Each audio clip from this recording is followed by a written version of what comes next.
I would like to tell you a few personal stories about what I like to call the danger of the single story.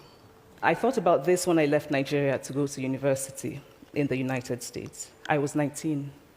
My American roommate was shocked by me. She asked where I had learned to speak English so well and was confused when I said that Nigeria happened to have English as its official language. She asked if she could listen to what she called my tribal music and was consequently very disappointed when I produced my tape of Mariah Carey. So after I had spent some years in the US as an African, I began to understand my roommate's response to me.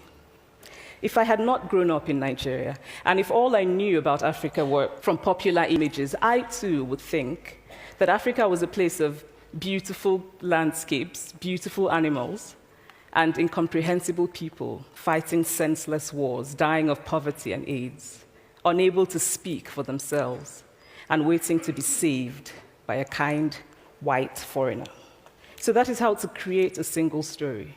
Show a people as one thing, as only one thing, over and over again, and that is what they become. I recently spoke at a university where a student told me that it was such a shame that Nigerian men were physical abusers like the father character in my novel. I told him that I had just read a novel called American Psycho,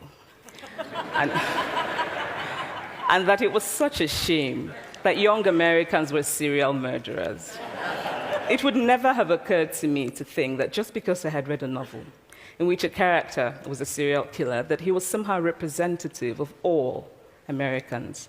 And now this is not because I'm a better person than that student, but because of America's cultural and economic power, I had many stories of America. I had read Thailand, Updike, and Steinbeck, and Gateskill. I did not have a single story of America. I've always felt that it is impossible to engage properly with a place or a person without engaging with all of the stories of that place and that person. The consequence of the single story is this: it robs people of dignity.